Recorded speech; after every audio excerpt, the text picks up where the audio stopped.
G'day folks. I'm just doing a bit of investigative work tonight on the Gernie. The guy, the pump expert that I was speaking to today said a lot of problems are these. It doesn't take much wear at all for them to stop working properly. But also to check the valves. I was thinking I had to take the heads off for this, but all the valves are in these little replaceable bodies, so I can get new ones if I need to anyway. These valves seem to be pretty good. I'm just testing my blowing on them, and I can't blow air through them. Well, this one's alright. This is the first one I pulled out. So I'm going to clean it up, make sure it's spotless, make sure that taper fit seals properly, because that's a tapered fitting. And yeah, check them all out, make sure they're alright. There isn't an awful lot that goes wrong with these pumps. They're pretty much indestructible unless you run them bone dry of oil. And you can see a little piston in there. There's my flashlight. Yeah, you can see the piston in there, and if there was wear and tear on the O-rings of the piston, there'd be water coming out of that little bleeder tube there. And there isn't. I mean, there's a tiny little bit, which is normal, like a couple of drops every 5 minutes. But yeah, and you can see the inlet valve on the other side. So there is really nothing to this at all. It's incredibly simple. If I turn the motor over, that's all you get.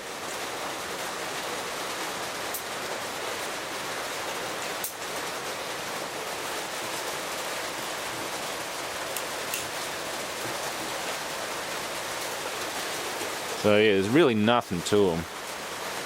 Not a lot that can wear out apart from the valves. So I'm going to go through and check every one of them, make sure that they actually check in the correct direction.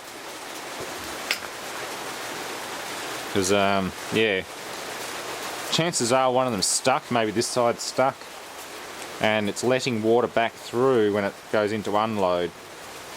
Or, sorry, when the piston comes back down again, high pressure water is just surging in and out of the cylinder through a stuck valve. More than likely it's on the inlet side, I'd say, because that's where any crud can get through. That strainer was out of whack, it was not doing its job, so I'm guessing maybe that one there is stuck with a bit of shit. But even then, these valves are very simple. Even if a bit of shit did get in, it shouldn't really damage it, it'd just get purged out the other side. It'd block the nozzle if anything. The nozzle or that is the only restriction point that could be blocked by crud. And I've cleaned all that out and made sure all that's clean and working. So I'm just checking these little check valves. They're just a little disc valve, all stainless steel, and that little thing inside looks like plastic.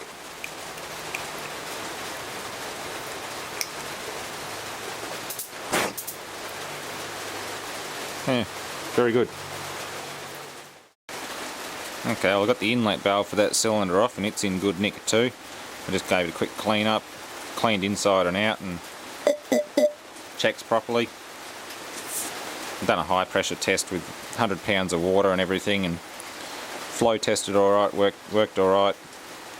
Yeah, so it can go back on. That cylinder's good.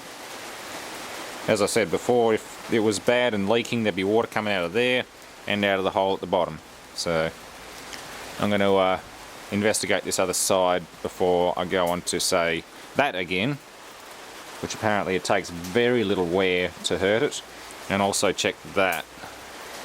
That's probably what's causing the surging problem.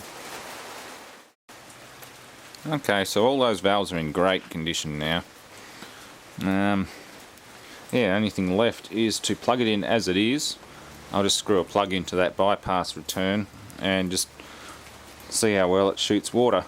It won't be much. They aren't really designed to pump tremendous volumes.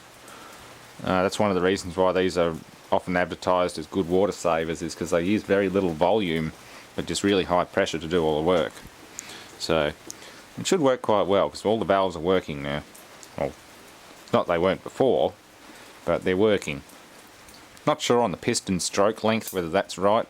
There are some adjustments and little things inside here which I haven't even gotten into yet, but if necessary I'll open that up and have a look. But I'm really inclined to think the problem's in here somewhere. Either it's that accumulator or it's the bypass valve. Because it's starting to work, it wants to work. It really wants to work, even though it's only 1500 psi. It really wants to work, but it just starts surging as soon as I pull the trigger.